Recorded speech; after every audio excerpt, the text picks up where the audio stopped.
Buenos días a todos. Bueno, a mí me toca en esta oportunidad, como miembro del Departamento de Política Tributaria de Copal, complementando un poco con la clara exposición que hacía Nadine y lo que se viene hablando en la jornada, sobre todo lo que escuchamos en economías regionales, es ir puntualmente a cuáles son las medidas de propuestas fiscales que vemos dentro del Departamento de Política Tributaria de Copal que pueden mejorar a la competitividad de la industria de alimentos y bebidas.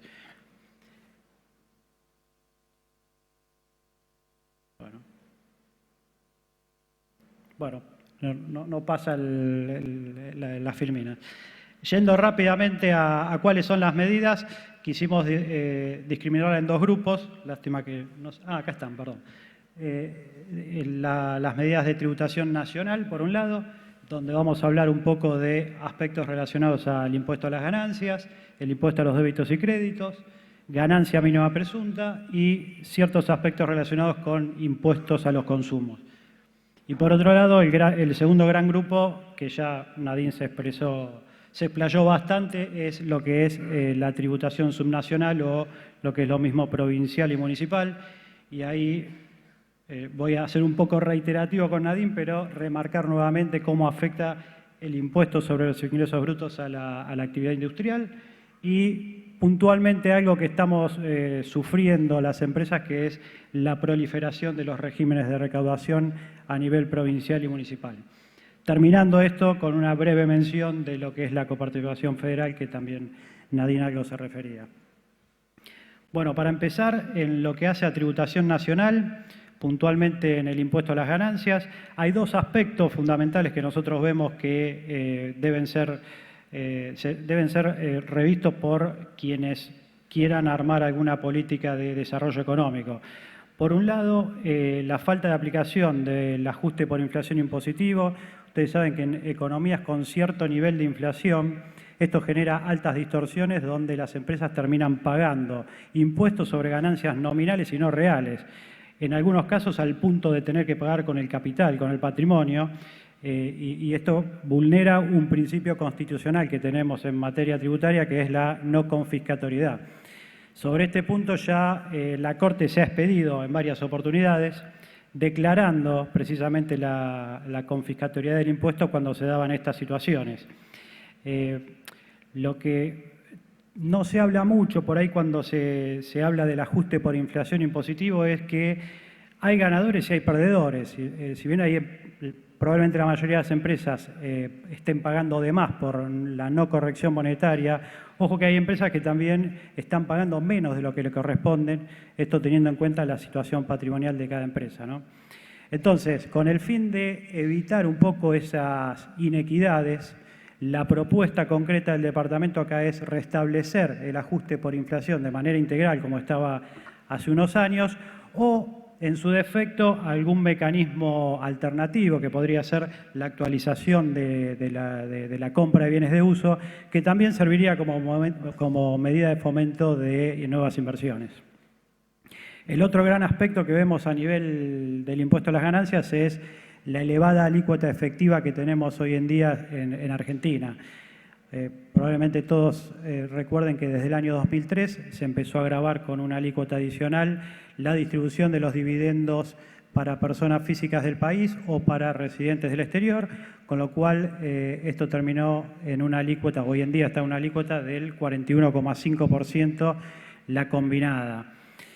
Entendemos que es una sana política de fomentar la reinversión de utilidades, esto de desdoblar la tasa corporativa respecto de la tasa del accionista.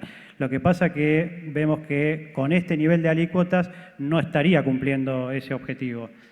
Repasando muy rápidamente cómo estamos respecto de los demás países de la región, claramente estamos al tope de la alícuota efectiva del impuesto a las ganancias y ahí se ve un poco que no somos el único país que desdobla la parte corporativa de la parte de los accionistas. Reiteramos, es una medida con la cual estamos de acuerdo, pero la propuesta concreta acá del departamento es adecuar la alícuota efectiva del impuesto a las ganancias a valores similares de los de la región. Pasamos al siguiente impuesto, impuesto a los débitos y créditos bancarios o impuesto al cheque también denominado. Este fue un impuesto de emergencia, transitorio, creado en el año 2001. Empezó como un impuesto que no tenía tanta incidencia porque era un 100% pago a cuenta tanto de IVA como del impuesto a las ganancias. Lamentablemente hoy en día lo que tenemos es solo una parte mínima se puede compensar y solo con impuesto a las ganancias y el impuesto a la ganancia mínima presunta, con lo cual el efecto es muy grande. Sabemos que la recaudación de este impuesto es muy alta, es de fácil de recaudación para el fisco, pero también hay que mencionar de que esto de alguna manera fomenta la informalidad, ¿no? Porque es un incentivo a operar con efectivo bastante grande. Entonces acá la propuesta un poco del departamento es no eliminarlo, porque sabemos el gran efecto fiscal que produciría esto, pero sí ir gradualmente a sus orígenes en cuanto a ir computándolo gradualmente hasta llegar al 100% y no solamente de ganancias y mínima presunta, sino ampliar el espectro de tributos como puede ser el IVA o las contribuciones patronales.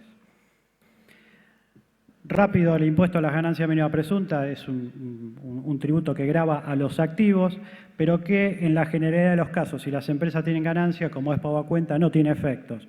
¿Cuál es el problema de este impuesto? Que tiene efectos precisamente cuando una empresa encara un nuevo proceso productivo, un proyecto de inversión que por ahí demanda un tiempo de maduración para obtener ganancias. Ahí es cuando empieza a pegar este impuesto. Entonces, creemos que esto desalienta fuertemente las inversiones. Y encima ha habido recientes fallos de la Corte donde redujo ampliamente su ámbito de aplicación. A diferencia del impuesto a los débitos y créditos, este impuesto es de muy baja recaudación en términos porcentuales sobre la recaudación total del fisco, con lo cual acá creemos que debería derogarse lisa y llanamente este impuesto porque genera costos de litigio bastante altos sin sentido. En cuanto a impuesto a los consumos, en el departamento vemos que en los últimos años hubo algún que otro proyecto donde, con el fin de incentivar a algún sector o alguna actividad, imponía mayores impuestos a los consumos a otras. Creemos que esto no es una medida sana desde el punto de vista tributario ni económico incluso, ya que si alguien quiere beneficiar a algún sector puntual por algún problema puntual, debería ir el incentivo derecho a la producción y no afectar a la competencia con otros tributos, o lo que es similar, si hay que incentivar algún consumo de algún bien de necesidad básica, probablemente lo que sería más saludable sería que la devolución de los impuestos vayan directamente al consumidor y no para evitar esto que quede en algún eslabón de la cadena. El segundo grupo que hablamos de medidas de propuesta para competitividad es la relacionada con la tributación subnacional. La verdad que acá ya Nadine se expresó bastante. Ingresos brutos es un impuesto regresivo, grava con una alícuota fija las ventas sin importar si las operaciones tienen rentabilidad o no. Tiene el denominado, como llamamos nosotros, el efecto cascada que se va acumulando a través de los distintos procesos productivos, comerciales, de servicios, y termina llegando, como mostraba Nadine, con una alta incidencia en el precio de los bienes de consumo final. Recordando un poco, o haciendo un poco de memoria, en el año 1993 la actividad industrial estaba eximida precisamente por la firma del pacto fiscal entre la Nación y las provincias. Pacto fiscal que se fue dejando de lado de a poco, primero limitando esta exención solamente a las jurisdicciones donde tenían radicada la industria de las empresas.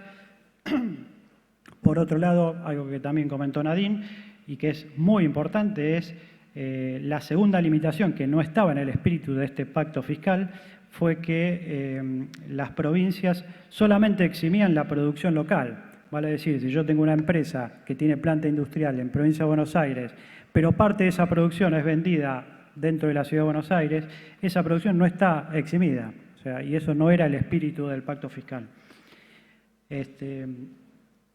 Si vemos ahí un comparativo de cómo estamos hoy en el nivel de tributación en las principales jurisdicciones, se ve claramente cómo Inicialmente con el pacto fiscal todo era cero esto, o el espíritu era que todo sea cero. Hoy en día estamos ya con alícuotas del 1, 1,75 en algunos casos a la industria radicada y alícuotas del orden del 4% para lo que mencionábamos recién de la industria no radicada. Si sumamos nuevamente que esto fue replicado también para otras actividades, o sea, actividad agropecuaria, comercialización, servicios, y por el efecto cascada que dijimos, imagínense, o como bien lo mostró Nadine, la incidencia que tiene esto en el precio de los productos.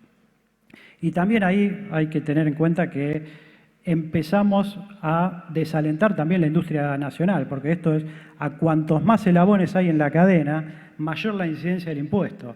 Pensemos un producto que viene importado y se hace una sola reventa, solamente tiene un eslabón, con lo cual estamos empezando a perjudicar también, a mi juicio por lo menos, la industria nacional. Con lo cual, la propuesta acá claramente es no volver al pacto, pero sí establecer una alícuota no superior al 1% para toda la industria, la radicada como la no radicada, y por ahí para las pymes establecer algún tipo de beneficio adicional como alguna tasa más reducida o incluso tasa cero. El último punto rápidamente es la proliferación que tenemos de los regímenes de recaudación. Regímenes de retención en las compras, regímenes de percepción, percepción en las compras, retención en las ventas, acreditaciones bancarias. Hoy en día cada provincia, incluso se están sumando los municipios, están dictando sus propias normas, sus propios criterios, sus propias alícuotas. Administrar esto es muy complejo para las empresas y tiene un doble efecto. El que tiene que actuar como agente de recaudación, la empresa que es agente de recaudación, está sujeta a tal incertidumbre y a tanto riesgo de equivocarse que en cuanto venga un fisco y no le gustó el criterio que aplicó, las determinaciones son millonarias, las multas son abismales, con lo cual hay una incertidumbre y un riesgo enorme para el que tiene que actuar. Ni hablar para el que las sufre, ¿no? Las empresas que sufren estas retenciones y percepciones, por esto que decíamos que ante una misma operación te perciben en la compra, te retienen tu cliente, te saca una parte también el banco, a la hora de determinar el tributo, claramente ya está pagado en exceso y con alto saldo a favor, con una consecuencia financiera enorme. Acá la propuesta del departamento, de nuevo, tampoco vamos a que se derogue todos estos regímenes, pero al menos una unificación en cuanto a criterios, en cuanto a procedimiento, en cuanto a alícuotas. Gracias. Nada de esto a tributación subnacional puede ser discutido si no revemos de alguna manera lo que mencionaba también Nadine, la coparticipación federal, la forma en que los ingresos nacionales van a los provinciales y de los provinciales a los municipales. Bueno, estoy extendido, disculpe, coordinador. Muchas gracias.